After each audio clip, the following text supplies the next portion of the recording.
maka per hari ini resmi kami somasi terbuka saudara Dede.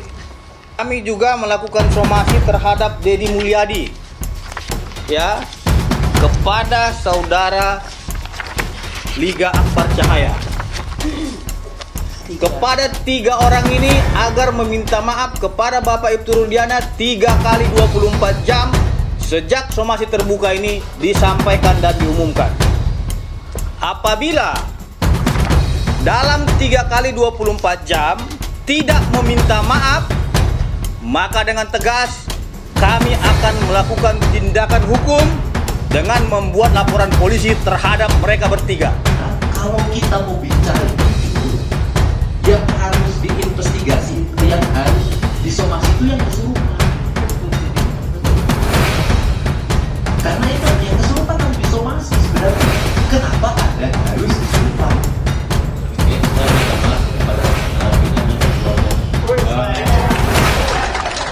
Assalamualaikum warahmatullahi wabarakatuh. Sobat sekalian, berjumpa kembali. Munculnya Dede, saksi kunci pada tahun 2016 lalu, sobat sekalian, ini membuat Ibtu Rudiana tidak tinggal diam.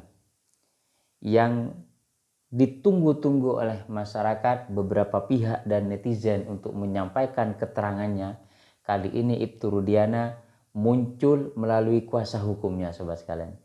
Tidak tanggung-tanggung, 60 pengacara disiapkan oleh Ibtu Rudiana untuk membantah seluruh tuduhan yang ditujukan kepada Ibtu Rudiana, sobat sekalian.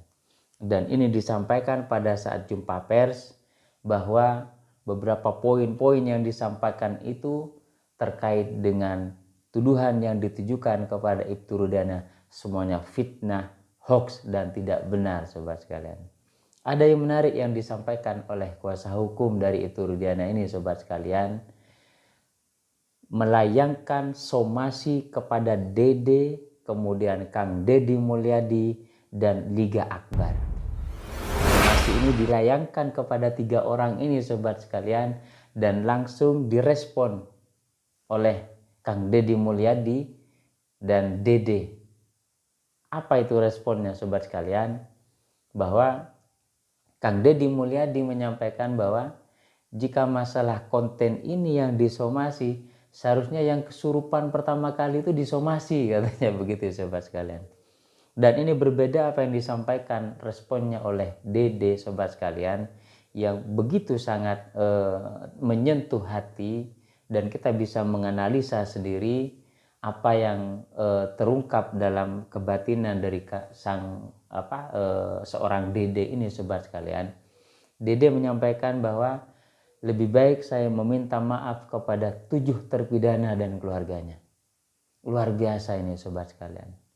Pertanyaannya adalah, apa untungnya seorang Dede gitu, sobat sekalian, yang bekerja banting tulang hanya untuk menghidupi anak dan istrinya. Kali ini dia sadar, mempertanggungjawabkan, bahkan menyampaikan siap menggantikan 7 terpidana yang saat ini mendekam, sobat kalian. Ini mendapatkan somasi dari tim kuasa hukum Rudiana, bahwa jika dalam waktu 3 kali 24 jam tidak menyampaikan permintaan maaf kepada Ibtu Rudiana dan keluarganya, maka akan dilakukan tindakan hukum pelaporan kepada polisi. Jangankan pelaporan kepada polisi, saat ini respon yang disampaikan oleh Dede ini, sobat sekalian, sampai menyampaikan bahwa saya siap bertanggung jawab, bahkan siap menggantikan 7 terpidana yang saat ini mendekam di dalam penjara. Ini terlepas dari Dede sudah melakukan kesalahan pada tahun 2016 lalu, sebelumnya sudah dianalisa di video saya sebelumnya, sobat sekalian. Ini menunjukkan bahwa begitu besar tanggung jawab yang disampaikan oleh Dede, sobat sekalian. Pertanyaannya adalah, dari hati nurani dan sebuah tanggung jawab besar yang disampaikan Dede, hingga berani bertanggung jawab dan menggantikan hukuman dari 7 terpidana ini, saya pikir apa untungnya Dede? Apa untungnya seorang yang hanya mencarikan nafkah untuk anak dan keluarganya dan berani bertanggung jawab atas kesalahannya, apa untungnya Dede hingga berani tampil menyampaikan bahwa apa yang saya sampaikan pada tahun 2016 lalu itu adalah palsu dan tidak benar. Dede bukan seorang anak pejabat, bukan seorang apalagi pejabat, bukan seorang petinggi-petinggi di dalam pemerintahan kita di Indonesia ini. Hanya seorang biasa yang mengungkapkan rasa bersalah yang selalu dihantui hingga yang bersangkutan cerita susah tidur. Makanya dia mengungkapkan bahwa apa yang dilakukan pada tahun 2016 lalu itu adalah kesalahan dan palsu, sobat sekalian. Sekali lagi, apa untungnya buat seorang Dede yang sudah berani menyampaikan, mengungkap kebenaran apa yang terjadi tahun 2016 lalu, sobat sekalian, dan siap bertanggung jawab. Tetapi apa yang disampaikan oleh Ibtu Rudiana melalui kuasa hukumnya Elsa Sharif seolah ingin menyetop netizen untuk menyampaikan informasi yang tidak jelas, bahwa ini adalah sebuah framing dan berujung kepada ujaran kebencian, provokasi yang ditujukan kepada Rudiana. Sampai ada media yang bertanya mengenai dari mana 11 nama yang muncul Ibtu Rudiana ini, seolah-olah media dituding oleh Elsa Sharif sudah melakukan ujaran kebencian dan termakan hoax hingga menuduh Rudiana terlibat dalam proses penetapan 11 orang tersangka ini. Padahal kasus Vina Eki ini sudah menjadi konsumsi publik. Bukan hanya publik, Presiden sampai turun tangan memberikan atensi untuk membuka selebar-lebarnya, transparan dan tidak ada yang ditutup-tutupi. Kapolri pun sudah turun tangan 2 kali memberikan atensi hingga menurunkan Propam dan Irwasum dan Mabes Polri untuk bisa mengungkap apa yang terjadi dalam kasus Vina dan Eki ini. Sobat sekalian, begitu polemik, misteri dalam kasus meninggalnya Vina dan Eki ini.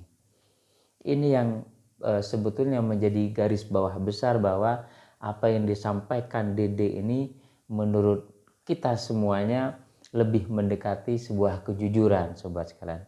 Bukan mendahului siapa yang benar dan salah, tetapi ini adalah sebuah pengorbanan, bukti bahwa yang bersangkutan siap bertanggung jawab, sobat sekalian. Jadi tampil bukan mencari muka, bukan mencari panggung, tetapi murni dari hati nurani dan seorang yang bertanggung jawab bahwa apa yang disampaikan pada tahun 2016 lalu sudah mengakibatkan 7 terpidana saat ini mendekam dalam penjara. Ini yang sepatutnya harus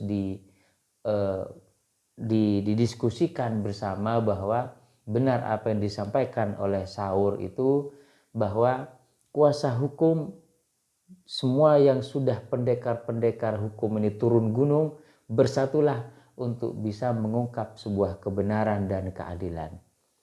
Tidak ada siapa melawan siapa, yang ada adalah mencari kebenaran, mencari keadilan.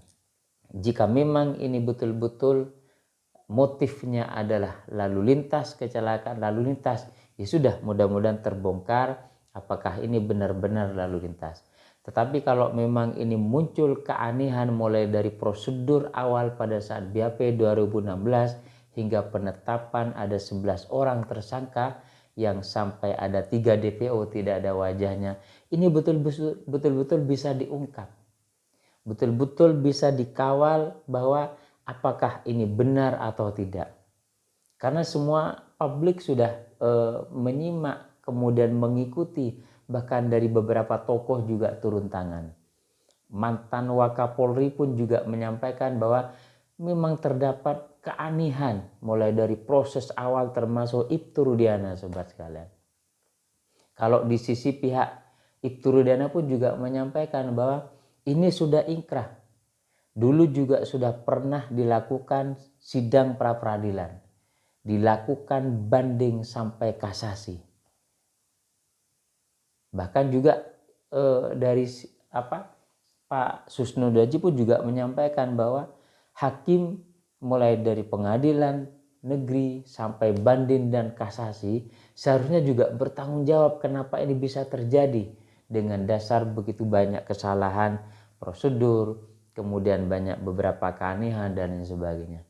Ini yang sebetulnya perlu diungkap bersama-sama dengan tujuan yang sama adalah mencari kebenaran, mencari keadilan apa yang sebenarnya terjadi dalam kasus Vina dan Eki ini. Jika kesalahan prosedur, mudah-mudahan ini memang betul-betul bisa terungkap kesalahannya siapa, apa yang menjadi persoalan dalam prosedur itu. Di sisi lain dari pihak kuasa hukum, baik dari Peggy Setiawan, kemudian 7 terpidana yang saat ini mendekam di dalam penjara, terus berjuang. Bagaimana DPO masih bisa terus dikejar, kemudian yang 6 terpidana, 7 orang terpidana bisa keluar jika memang terbukti tidak bersalah, sobat sekalian. Entahlah, misteri kasus Vina dan Eki ini masih belum ada titik terang, belum ada titik temu sampai kini. Yang ada seolah genderang perang sudah dimulai, entah siapa melawan siapa. Yang pasti adalah semuanya mempunyai pendapat, argumentasi, dan bukti-bukti yang sama-sama dimiliki untuk memperjuangkan bahwa pihaknya benar, pihaknya juga benar. Semoga kasus ini segera terungkap, saudara sekalian, sobat sekalian.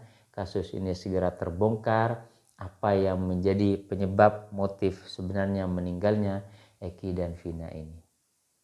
Sebetulnya sama juga di sisi Pak Ibtu Rudiana. Apa untungnya juga Pak Ibtu Rudiana kukuh memperjuangkan meninggalnya sang putra, kemudian menetapkan 7 orang yang jika memang ini tidak bersalah, tidak melakukan perbuatan, apa untungnya juga buat Ibtu Rudiana? Atau dalam tanda kutip memang apa yang disampaikan oleh netizen, ada beberapa hal yang sebelumnya menjadi motif sebelum terjadinya peristiwa meninggalnya Vina dan Eki. Semoga ini bisa terungkap, sobat sekalian, dan segera menjadi kasus Vina dan Eki ini bisa diselesaikan. Terima kasih, sampai jumpa di episode berikutnya. Wassalamualaikum warahmatullahi wabarakatuh.